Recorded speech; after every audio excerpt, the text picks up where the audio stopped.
Berkley Regional School Committee at 6:01 p.m. due notice having been posted. Pursuant to the open meeting law, any person may make an audio or video recording of this public meeting or may transmit the meeting through any medium. Attendees are therefore advised that such recordings or transmissions may be made, whether perceived or unperceived by those present, and are deemed acknowledged and permissible.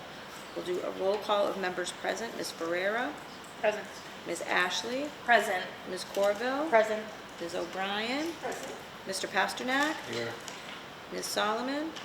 Present. And the chair is present. Also with us this evening, our Superintendent of Schools, Dr. Jeffrey Schoonover, our Chief Financial Officer, Ms. Raquel Pellerin, our Director of Curriculum, Ms. Elizabeth Haskell, our Director of Special Education, Ms. Megan Ashton, and our, she left, but she's here, our Principal, Dr. Susan Brailsford.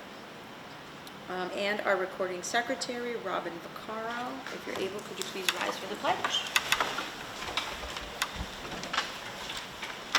I pledge allegiance to the flag of the United States of America and to the republic for which it stands, one nation, under God, indivisible, with liberty and justice for all.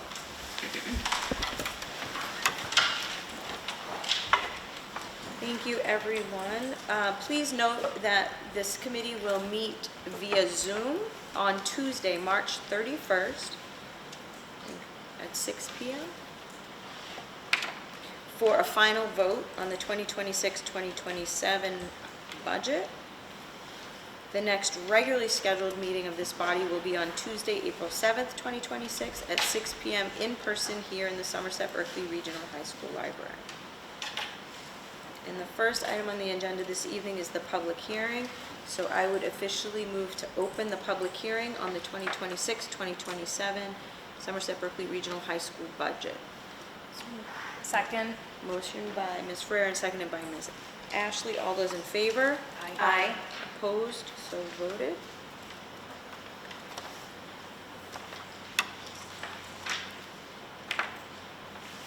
Dr. Schoonover, the floor is yours. All right, thank you. So I will walk us through this, and I invite Ms. Pellerin just to jump in whenever she feels that she needs to correct me, to provide some clarification on something, whatever the case may be.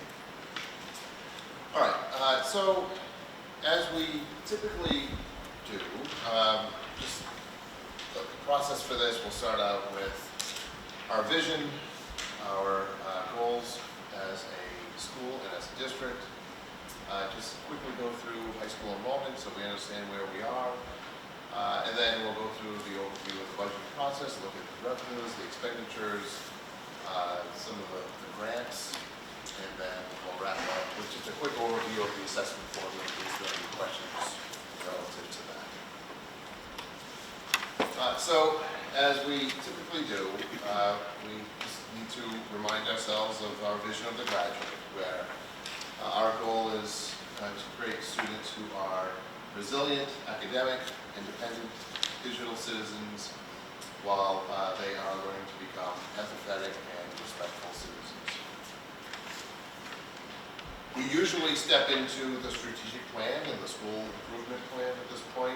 As you know, we are wrapping up the current strategic plan. We've already started the work for the next one, which is really where this is the first budget that begins to support some of those newer items. While it's still very much a work in progress, we have seen a number of emerging themes that not only came out through our event in January, but through the countless surveys to students, families, and employees. Our faculty have been engaged in similar work that we did in January, led by our principals. Here, Dr. Brailsford has been meeting with students every Wednesday during a numerator block and gathering additional student information from them. And the themes just keep, the same themes keep emerging. So what we know is, regardless of who the stakeholder is, the things that students want to be prepared for as they leave Somerset Berkley, digital citizenship is something that comes up frequently, and that increasingly includes emphasis on AI literacy. We've heard over and over again the need for financial literacy. Our students would like to, as we also do, expand early college experiences, career and tech education, and career pathways. They very much want to not just prepare for college, but prepare for life after college, whatever that means for them. Including with that, being prepared is having more opportunities for experiential learning. We also, there's a pretty frequent need to identify and intervene with struggling students sooner. And also looking at our special education services and continuing. So one of the things that families and students keep saying is they love the choice of electives that we offer. They want more of them, but also the strength of the community and the sense of belonging that they have here at Somerset Berkley to continue those great things that are happening. All right, so just jumping in and looking at our enrollment, the October 1st enrollment, I believe, was 896 students. This was the enrollment as of last week. You can see the breakdown by grade level and the percentage that each grade makes up of that total population. And we've seen that we're used to having about 250 students per grade, but over the last few years, as you know, we've begun to see a decrease in enrollment. So right now, 891 students. 10 of those are in our transition program, really that 12 plus part of the regional school district.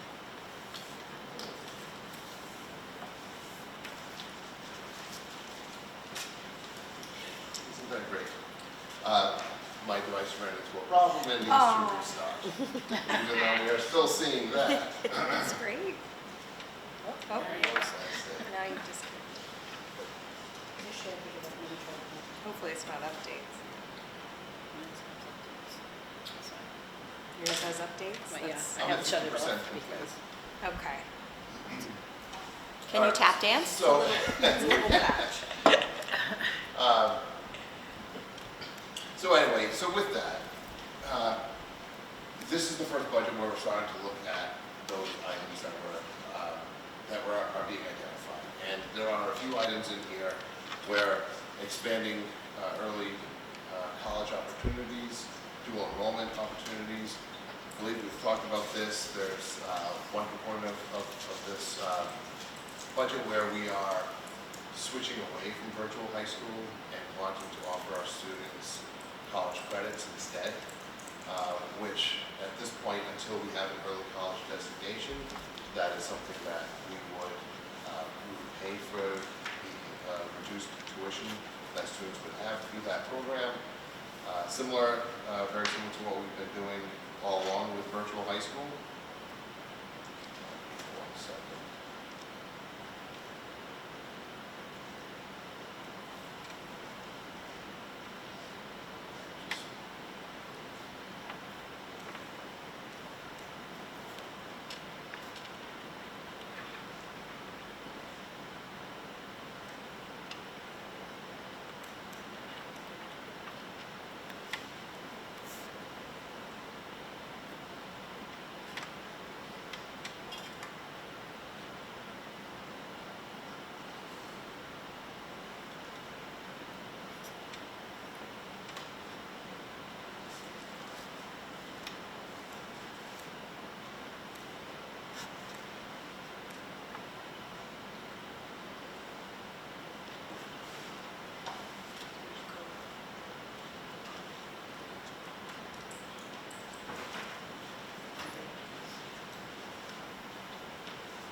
They can just edit the video. Yeah, that's right. All right, I'll pick up where I was today. So getting back to the enrollments, I'd like to also remind everyone of what our certain student populations are. Low income, we have about 26% of our students with disabilities is at 17%, English learners at 1.6%, and we know that the combination of those, any student who qualifies for one or more is considered a high needs student, and 35.4% of our students in the high school are classified as high needs. In addition to this, and we'll get into this in the assessment formula, we have 22 students currently in our district placements. Also, just as a reminder of where we are, because we know how much salaries drive our school budgets. In terms of collective bargaining, some of the teachers, units A and B, are entering the third and final year of the contract, so next year will be a negotiations year, beginning a new contract in FY28. Our custodians and administrative assistants are currently in negotiations for next year, and our food service and paraprofessionals are on the same cycle as our teachers. Next year is the third and final year. So when developing the budget, we always start, as I said earlier, with what are the district and school improvement goals. So we look at our strategic plan, our school improvement plan, just to review what those priorities are. We have countless meetings between the school and district administration, and certainly we're always cognizant of the financial situations of both member communities. We know that right now, both Berkeley and Somerset are facing some financial challenges, and we are cognizant of that.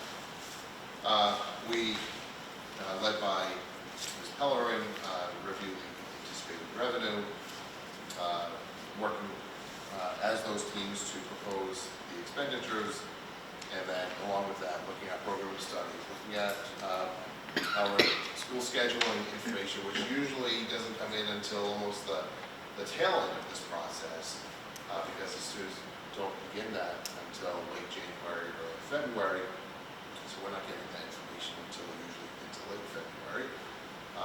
And then just reviewing all of our programs, operations, and so on. So I'm going to start from giving the high-level overview of this, and then we'll work back to the details.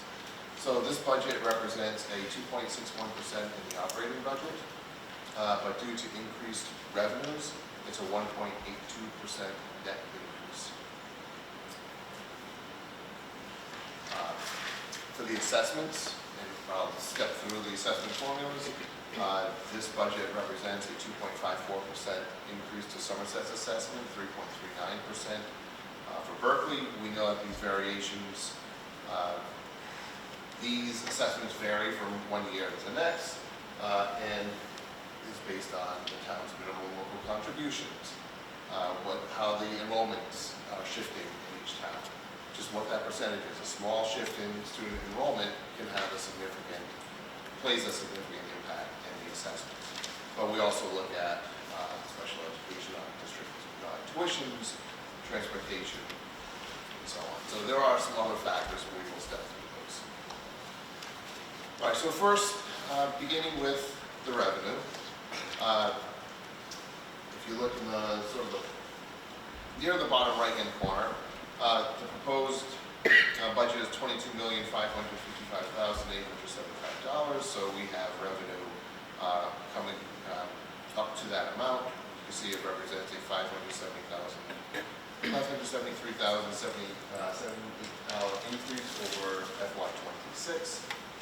And you can see how that is broken down by communities, as well as other sources, Chapter 70, and other revenue.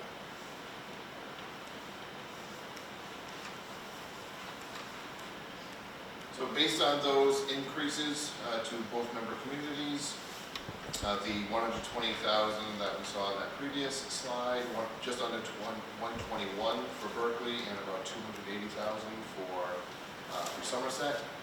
Just the historical trend here for both of those communities and how they compare to some of the previous years.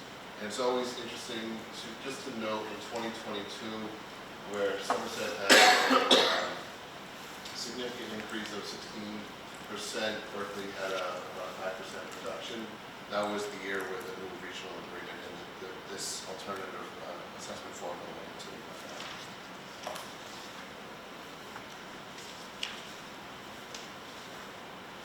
You want to walk us through that one? Sure. Okay, thank you. Because we throw around a lot of percentages, and I know it was confusing last year, what we tried to do is take the assessment formula and break it down by its major components. So it starts out with the student enrollment and percentage, which drives the assessment formula. We start out with our base operating assessment, we back out the Chapter 70 funding and other revenues. We have our net transportation cost and our net out of district. Gets us to our total operating assessment and our capital assessment, which gets into factors in the total assessment. To the left-hand side, you're going to see the increase of the 40116, which is to the member towns and the percentage applied to each. Again, this is based on the increase from year to year just on the assessment per town. That 40116 plays into the total increase in the budget. So the total increase to the expenditures is the 2.61, so the revenue needs to increase to balance that out. 0.78 of the revenue to offset that is from other sources, the Chapter 70 tuition and the interest revenue. The remainder of the 2.61 is where you come up with the 1.82. So we talk about net, it is the increase of revenue to offset the expenses, backing out the increase in revenue in Chapter 70 gives us that 1.82. Because I know last year it was confusing, so we tried to connect the dots.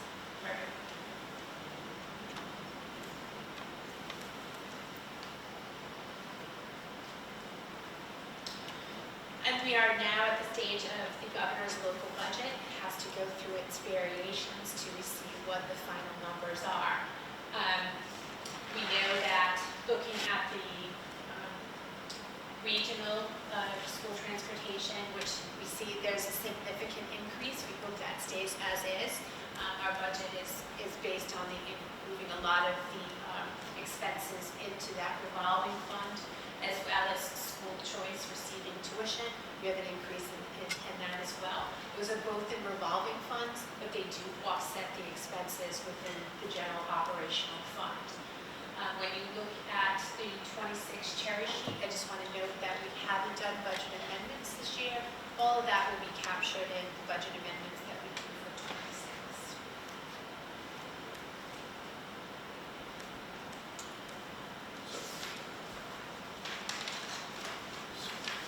Okay. I did just want to emphasize this. I know most school districts are experiencing the same thing we have been for a number of years. I just wanted to remind everyone or call out one of the reasons why so many school districts are struggling. So many municipalities are struggling right now with their school budgets. We see the news every single day. We get the briefs and how really tough conversations are happening. So represented by the blue are the net operating increases for this year and the previous year. So on average about a 3% increase. Chapter 70 is increasing at only 0.9% this year, a little bit less than the previous 2 years of 1.4 and 1.9. So as these gaps continue, it's just putting more of a financial burden on the member towns. So I just thought it's interesting, or it's important to just to at least recognize that. We do need some, I don't want to get on a soapbox about Chapter 70 and how it needs to change, but this is an impact, a direct negative impact on our school districts. And hopefully the 0.93%, that is based on the $75 per student increase. Somerset Berkley is receiving, is projected based on the governor's budget to receive $66,900 more in FY27 than in FY26. Hopefully we follow the same pattern that we've had for the previous 2 years, where at least as the budget goes through the House and the Senate, they come up with more funding to support our schools. And if that's the case, then this gap between the 2.9 and the 0.93 hopefully goes a bit more. Right, so drivers for the expenditures in this budget, and as I alluded to earlier, contractual raises, the salaries, we all know that's a significant portion, usually about 75% of the budget is in salaries. There are some contingencies for the ongoing contract negotiations that I just mentioned, custodians and administrative assistants. We know that our healthcare, we've been told right now, what built into this budget is a 9.7% increase in health. That hasn't been finalized yet. The Somerset Health Plan Group is meeting in the next week or so. Yep. Or this week. Next week. So we hope to have a final decision as to what that is. Maybe it'll be less than the 9.7%. It'll be something, positive variance here, but as of this time, it's a 9.7% increase. Some other services, transportation, out-of-district tuitions are always significant drivers to a school budget. The ongoing reliance on technology, software, and hardware, insurance, utilities, and some other areas. Specifically, so one of the things, and I want to acknowledge both Ms. Pellerin and Dr. Belsford for their significant work in identifying ways that we can reduce the budget in FY27 or shift some things to FY26 to alleviate the burden in FY27. So they did some remarkable work in getting us to the point where we are right now. But shifts to other sources, just to start us out, there is $85,000 increase in circuit breaker reimbursement. As Raquel already showed us, we have a significant increase in regional transportation reimbursement, as she just said, school choice. And we're also shifting some funding to the athletic, to the athletic revolving fund. At the bottom, there are some, as we're becoming accustomed to each year, there are also some reductions in this budget. Some reductions are based on decreasing enrollment, as we've been experiencing now for several years. And others are some tough decisions that are being made. So what this budget represents is, so first of all, reduction of one van, special education van, some supplies and materials, but 2 instructional staff. Both of those are positions where there's a retirement and resignation, but they will not be filled based on those vacancies. We have a couple of support staff that are reductions, central office staff, and a technology support position. Now, I know everyone has, I'm not going to go through this information, I believe everyone has a copy of the more detailed budget by category, by line. But some of the highlights here, we'll see if I just maybe halfway down on the school leadership, 2210, you'll see a reduction of $90,000. Now this is a reduction to last year's approved budget. Last year's approved budget had 3 assistant principals. We know that we did not fill one of those positions became open. So this represents a $90,000 reduction from last year's approved budget. But on the next page, there is, I think it's on this one.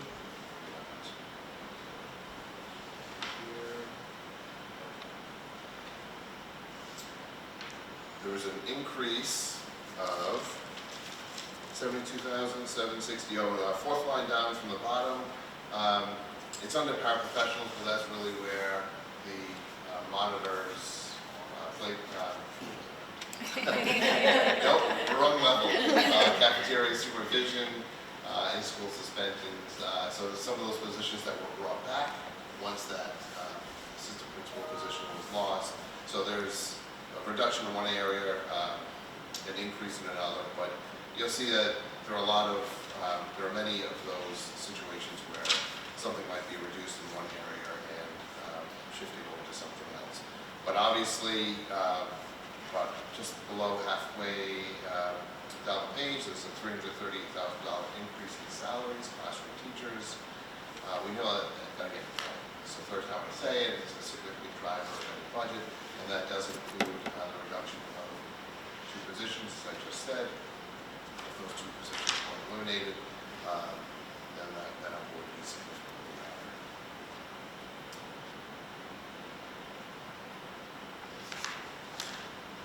higher. Transportation services, there's also a significant reduction, but that's also because of the increased reimbursement that we are receiving this year, which is 90%. I don't know, I can't recall us being reimbursed at the 90% level in the past. Usually regional school districts are asking for levels of around 90 to 100% would be ideal. It's usually more like 60 to 70% in a good year. So this year we were very pleased to see that regional transportation aid, and Ms. Bellman was able to reflect that in this large savings here.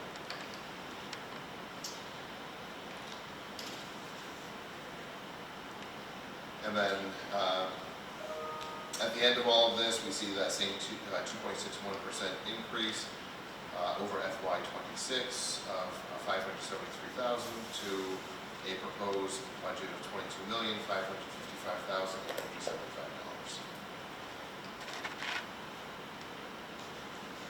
So some expenditures are supported by other grants.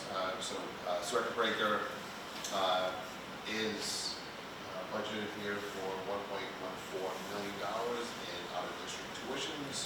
We are utilizing the $448,000 for regional transportation, for the transportation from the regional transportation reimbursement. Ms. Pellerin mentioned school choice. Historically, our school choice revenue helps to offset our counseling, or some of our counseling salaries, so that is $390,000. And as I mentioned, the athletic revolving is a $97,000 shift from the operating budget to that fund as well. So in addition to that $22,555,000, there's also a significant amount that's outside of that, or in addition to that.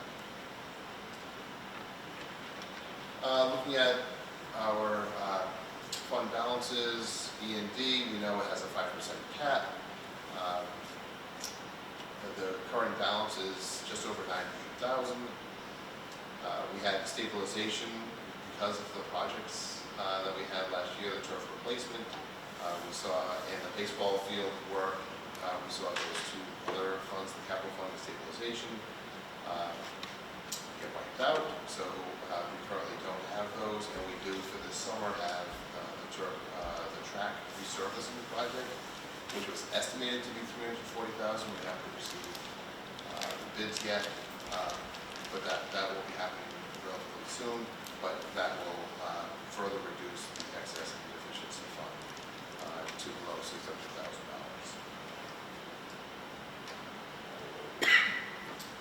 As I said, Raquel gave us that overview of the assessment formula early on. If you look at the detail of it, it actually has to have it on 3 different slides here just to show how the assessments are created in the end. And it starts out with the enrollment. So if we look at the upper right corner, and again acknowledge that this is based on the alternative formula. So you can see FY27 compared to FY26. We have 892 students, 662 from Berkeley, 662 from Somerset, 230 from Berkeley. There's a slight shift of 0.45% Berkeley's enrollment is increasing by 0.5% of the total. Somerset's is decreasing by 0.45. As I said earlier, those enrollment shifts play a part in these assessments. So once we start with the $22,555,000, we back out transportation costs, our capital assessments, and special education out-of-district tuitions to come up with the adjusted base operating budget. It's just under $18,017,929, and then going through, figuring out, plugging in the minimum local contributions, which Cassie tells us what those figures are, and then factoring in Chapter 78, we end up, and other revenue sources, which are based on the percentage of students from each community. We keep working through this until we get the total operating assessment in step 7. You can see it's $10,372,000, and you can see to the right of that the amounts to both Somerset and Berkeley, and then factoring in transportation aid, we have the net transportation cost, the special education tuitions, and we end up having a total operating assessment of 3.1% for Somerset, 3.7% for Berkeley. We include the capital assessments, which you can see about halfway down, $2,185,000, and then we get the total assessments. The total assessment is just under $15 million, $11.3 million for Somerset, 3.7 roughly for Berkeley, and you see the 2.54% and 3.39% that I referenced earlier. And the bottom of that page is just how the special ed part of the calculation is calculated. And then end with some highlights from Somerset Berkley. And we know that we've talked about this. Our Innovation Pathways program in biomedical sciences continue to just explode in student enrollment. 3 or 4 years ago, we had 64 students in the program. Now, earlier this year, we had 169. We've recently talked about our advanced placement participation, and not just the participation, but also the achievement. And every year it seems like we are surpassing the previous year's high mark, record-setting mark. So more students than ever taking advanced placement classes, and they are achieving at all-time highs, which means that they are better prepared for college. They are saving money in college tuition by earning those credits. We have a growing internship experience, and we know we have just some other highlights. Our drama program continues to receive so many accolades each year. This year, I think we had more nominations than ever before. Multiple nominations in just about every single category. Our capstone and civics projects continue to improve. Our capstone numbers are growing. And we know how wonderful our fine performance programs are, in addition to those, the academics. So we have the budget. Despite reductions in the past, we continue to make sure that our students are given every opportunity that we can, and that they are continuing to excel. And just a few of the highlights from over the past year. Our students from Chicago, civics projects, Mayette and Emily last year at the Civic Showcase. Some of our phenomenal students in what they're creating in their art classes and music. Our championship field hockey team and 2 of our outstanding students who graduated last year, but they went to the HOSA International Conference. So we just have so many wonderful things to celebrate here, and certainly this budget helps them to achieve those goals. So with that, Any questions? Thank you, Dr. Scolari. Would anyone on the committee have questions or feedback? Well, I don't know if it's pertinent to this year's budget, but you mentioned back, try to read my writing now. We talk about like the historical net budgets versus that it's basically outpaced the Chapter 70 increases. Has that historically been that way, or, because, I mean, we listed the last 3 years and it seems to be an increase. Has it always been that, the net operating budget has outpaced Chapter 70 increase, or is that something of a more recent phenomenon? No, it is. In fact, I probably have a few more years. But yes, Chapter 70 is not keeping up with what inflation and just what our typical budgets have been increasing by. Just seems to be of some concern, and maybe even more concern, because I thought a couple of years ago they passed some type of millionaire's tax on a ballot question that money was supposed to go specifically towards I will schools. say the first year of the Student Opportunity Act, we did receive, the regional school district did receive a larger increase than normal, than what they typically had. I think that was, it was either the first or the second year of the SOA.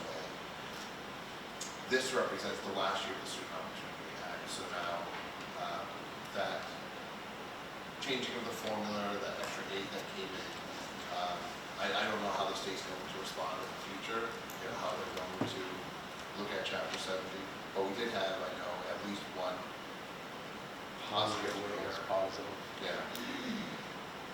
Okay, thank you. Questions?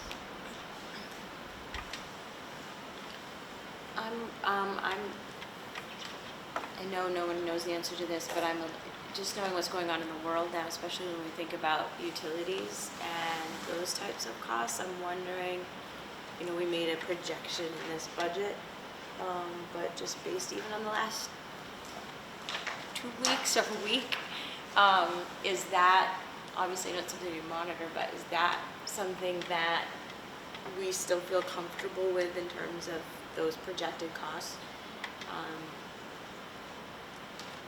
Or do we worry that we might need to adjust that?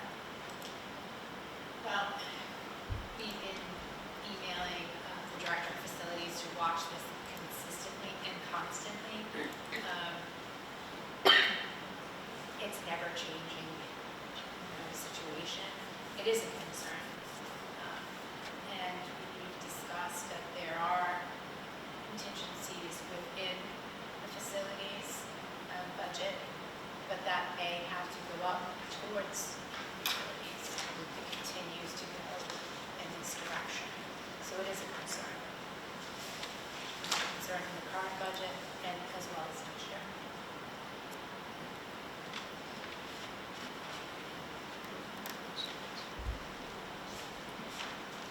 I think too, I just share concern, I think for good reason, the spending down of capital and stabilization, those were for projects that, needed to be done and been done successfully. But I think as a committee, we need to keep our eyes on that. There's nothing other than the track project.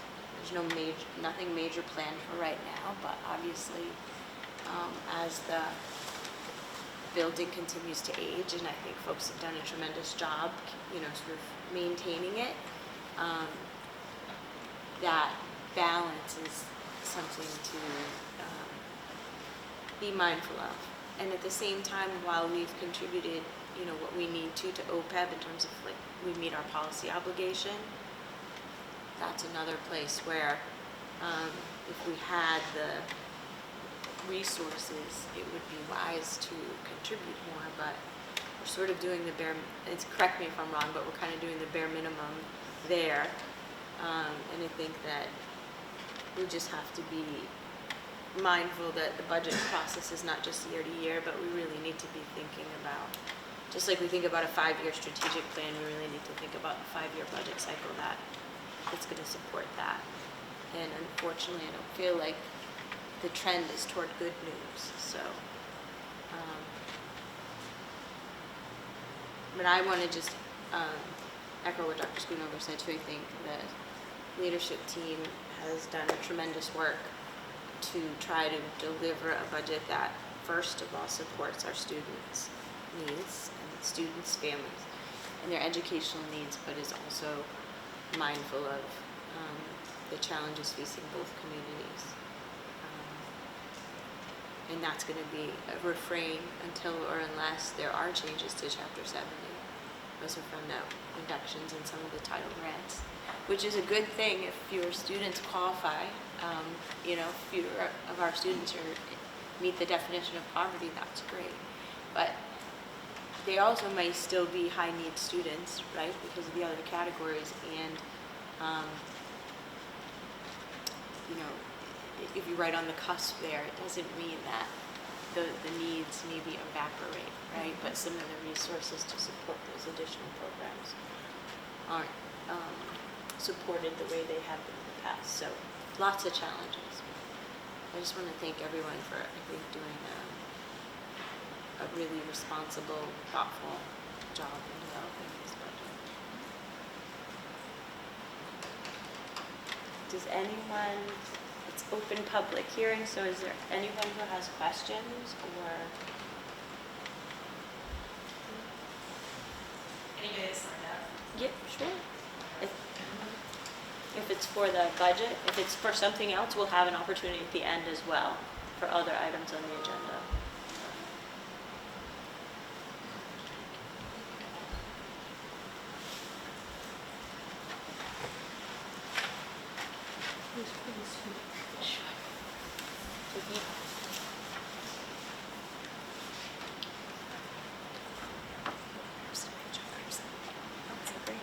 So, Mr. DuPont?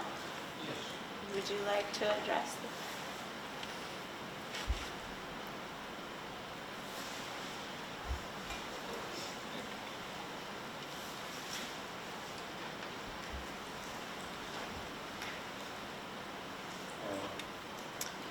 If you could just state your name and affiliation, and I know it's a little bit of an awkward setup, but if you're comfortable there, that works.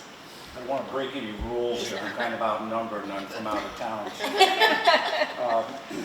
For the minutes, and I have a copy of the remarks I'm going to make here, I'll leave it with the secretary. James DuPont, 118 Elm Street East in Rainham, just by way of context. I was an 18-year member of the Bridgewater-Rainham Regional School Committee and was selected for a number of years thereafter. And I have been tracking Chapter 70 and Chapter 71 since 1973. And I'll just begin by saying, never once in every one of those years was either one of those chapters fully funded. And the district treasurer is here somewhere, but you get that letter that says your pro rata share was never 100%, was it? Let me just do this. I know you're having a business meeting here, and I'm unaccustomed to public speaking as I am. Good evening, Madam Chairman, members of the Somerset Berkley Regional School Committee. This is sort of a combination Paul Revere, Don Quixote. I come tonight to deliver a message regarding a matter of grave and immediate importance to the students of Somerset Regional School District, their school committee, and the administration and staff of Somerset Berkley. The issue is twofold. First, it concerns the decades-long practice of underfunding by the Massachusetts State Legislature with various categories of so-called local aid, which, as all of you know, is a significant factor in setting the rate of the local property tax and hence how much the property owners are asked by you to pay. Prior to fiscal year 81, the first year in which Proposition 2.5 was in effect, the cities and towns simply put another nickel on the local tax rate to make up any shortfall in local aid and went on with things. After Proposition 2.5 took effect, the cities and towns were limited in how much they could raise the prior year's levy. Consequently, many local services, mostly education, were annually pared back due to the annual recurring shortfalls in state money being returned to the local governments. This brings me to my second point. Where does so-called state revenue come from? Answer, It comes from every resident and business in every city and town, including the towns of Somerset and Berkley. Why isn't that money being returned to you, the people who actually need it, for things like day-to-day things like police, fire, seniors, and most importantly, and yes, I said most importantly, schools? It's been my experience that our state legislators have not made full funding of local aid a priority. Members of the majority party bemoan how tough things are on Beacon Hill. We're already hearing it. The minority party elected representatives shrug their shoulders and say there isn't much I can do about it. Last year, Rainham's annual budget process resulted in a failure to pay the regional school district's assessment. After a failed Proposition 2.5 override, a large layoff of school employees then followed. 40. And we're looking at another 30 this year. I think I can say that in this room and nobody's going to smile and say, are you sure? The resident I discussed this with said, it sounds like bad management. I responded that it wasn't bad management, but rather a shortfall caused by our state legislators not fully funding Chapter 70 and Chapter 71. His response, here are these words. Sounds like our local government mismanaged their relationships with our state legislators.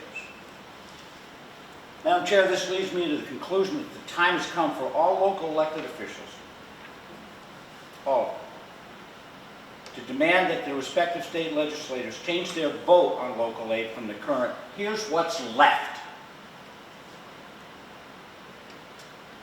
to here's what Somerset Berkley Regional and its member towns are entitled to by law from Chapter 70 and Chapter 71. As long as our state reps and state senators can get lauded for getting us half a loaf, then the residents and the businesses will be told to make up the difference, and you will bear the brunt of the public's ire. And you'll do that when taxes go up and educational opportunities go down. Bridgewater Rainham is on academic probation right now. I'm the first person to graduate from Bridgewater Rainham to serve on the Bridgewater Rainham School Committee. And I served there 18 years, so this is very personal to me. After that, if the state then has a shortfall, let them raise taxes. Let them do massive layoffs to make up the difference. I want to thank you, Madam Chairman, and members of the Somerset Berkley Regional School Committee. I'll leave a copy of my remarks with the Secretary. Thank you for your time. Thank you. Thank you.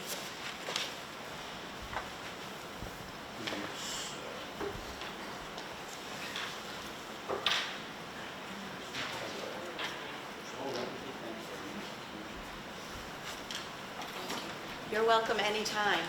I'm a candidate for the Regional School Committee for the first time in 30 years. We'll see how welcome I am.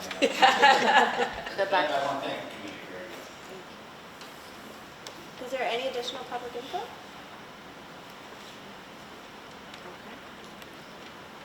Okay. Then I would, a motion to close the public hearing? Second. Motion by Ms. Ferrera and seconded by Ms. Ashley. All those in favor? Aye. Opposed? So voted.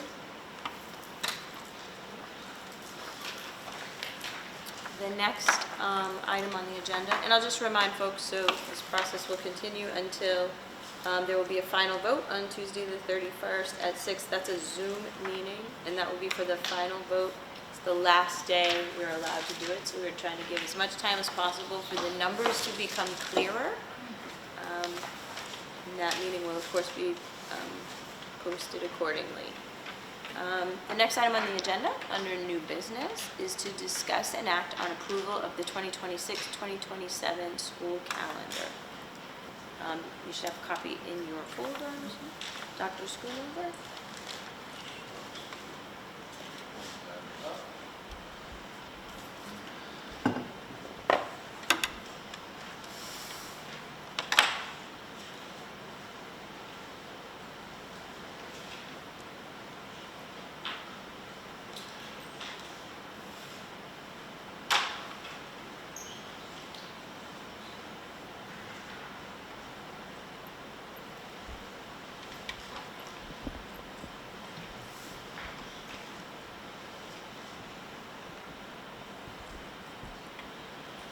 All right, so unlike the past number of years, by contract, the earliest we can bring teachers back is August 25th. And just as a reminder, any Friday before Labor Day is automatically a non-school day. So what we typically do is the week before Labor Day, we've been having typically a 4-day week. We bring teachers in, our employees in on Monday, Tuesday, students in Wednesday, Thursday, and then we have the 4-day weekend. It's been a nice transition, I think, for everyone to ease back in, build up their stamina for the start of a successful school year. This year, that was the original plan, but September 1st is a primary election day. We know that the high school is a voting location, and we need to operate that voting. That voting needs to happen all day long.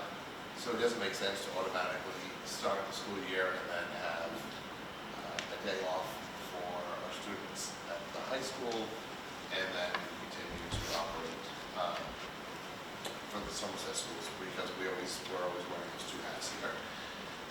So what I'm proposing is starting off with our two professional development days on Monday, August 31st and September 1st, and bringing our students in on the 2nd and 3rd, which is still before Labor Day, because that is September 7th this year, basically.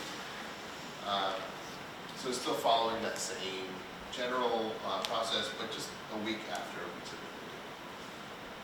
So with that, we have, just stepping through, we have the same early release days for professional development purposes as we typically do at the end of September.